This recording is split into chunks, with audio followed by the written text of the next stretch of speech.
Anissa, Syria, Beirut. Reuters. Syrian Islamic State fighters are set to abandon Raqqa in a withdrawal agreed with U.S.-backed Syrian militias that have them surrounded, a militia spokesman said on Saturday, as the jihadists' defeat in their former Syrian capital edged closer.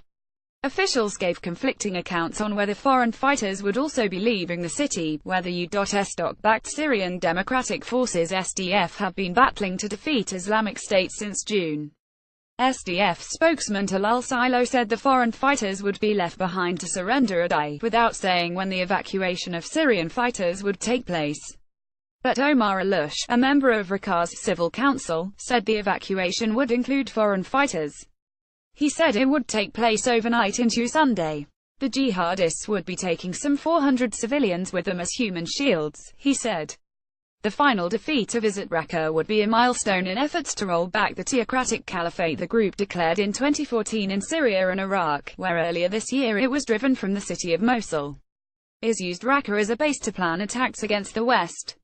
The Kurdish YPG militia, which dominates the SDF, told Reuters earlier on Saturday that Islamic State was on the verge of defeat in Raqqa, and the city may finally be cleared of the jihadists on Saturday or Sunday. The US-led coalition against Islamic State said a convoy was due to leave Raqqa on Saturday, in an arrangement agreed by local parties. It described the arrangement as a civilian evacuation and said it would not condone any arrangement that allowed terrorists to escape Raqqa without facing justice. Coalition spokesman Col. Ryan Dillon said the coalition's stance was that his fighters must surrender unconditionally, but added that he could not comment on who would be in the convoy. He said difficult fighting was expected in the days ahead. The coalition statement said the arrangement brokered by the Raqqa Civil Council and local Arab tribal elders on October 12 was designed to minimize civilian casualties and purportedly excludes foreign Daesh terrorists. The coalition believed the arrangement would save innocent lives and allow Syrian Democratic Forces and the coalition to focus on defeating Daesh terrorists in Raqqa with less risk of civilian casualties, it said. People displaced in fightings between the Syrian Democratic Forces and Islamic State militants are pictured at a refugee camp in Anissa, Syria, October 14, 2017. Reuters. The Castro tribal leaders from Raqqa said the SDF had agreed to allow safe passage out of the city for Syrian Islamic State fighters still inside, and they were organizing a mechanism for them to leave. Its statement made no mention of the fate of Islamic State's foreign jihadists, but said the remaining fighters in the city were only a small number besieged in one or more positions in the city, who have no choice but surrender at death. Alush earlier told Reuters that the IS fighters would go to remaining territory held by the group in Syria. Buses arrived. Negotiated withdrawals of combatants facing defeat have become a common feature of the 6-year-long Syrian war.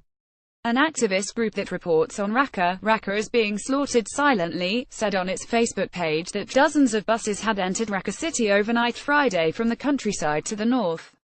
The Syrian Observatory for Human Rights, a British-based organization that reports on the war, said Syrian Islamic State fighters and their families had already left the city, and buses had arrived to evacuate remaining foreign fighters and their families. The Syrian army, which is supported by Iran-backed militias and the Russian Air Force, declared another significant victory over Islamic State on Saturday, saying it had captured the town of Al-Mayadin in Deir al-Zor province. The eastern province is Islamic State's last major foothold in Syria, and it is under attack there from the SDF on one side and Syrian government forces supported by Iran-backed militias and Russian airstrikes on the other. Islamic State fighters had previously agreed to an evacuation last August from an area on the Syrian-Lebanese border. But as the convoy moved toward Islamic State-held territory in eastern Syria, coalition planes blocked its route by cratering roads, destroying bridges and attacking nearby Islamic State vehicles. Reporting by Lisa Barrington and Tom Perry in Beirut. Editing by Richard Barmforth.